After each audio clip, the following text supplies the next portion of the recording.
पास रहम बन के परछाई जानी हरदम तोहरा पास रहम भले हम मर जाए दिल के लेकिन पास रहम बन के परछाई जान हरदम तोहरा पास रहम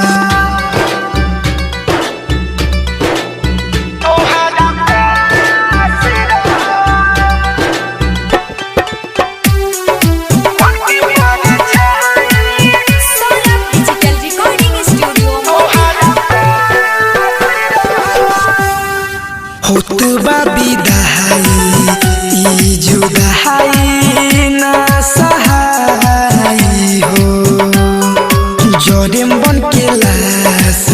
जान देखी हो घूंघटा उठाई हो होत बा विदाई ई जुदाई ना सहाई हो जोरेम बन के लाश जान देखी हो घूंघटा उठाई हो खुशी तो के मिले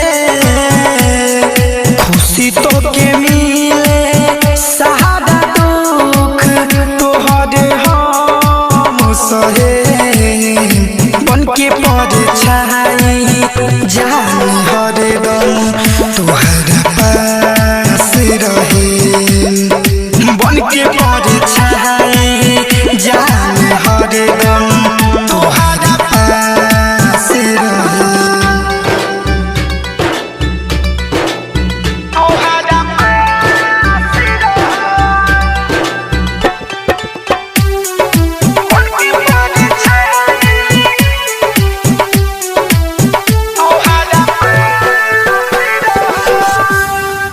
कावना कसूरी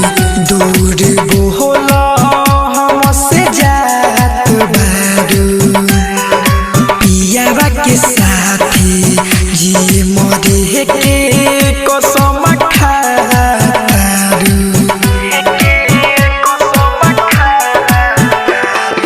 कावना कसूरी दूर बोला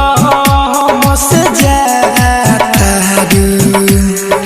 पियावा के साथी जी मरे के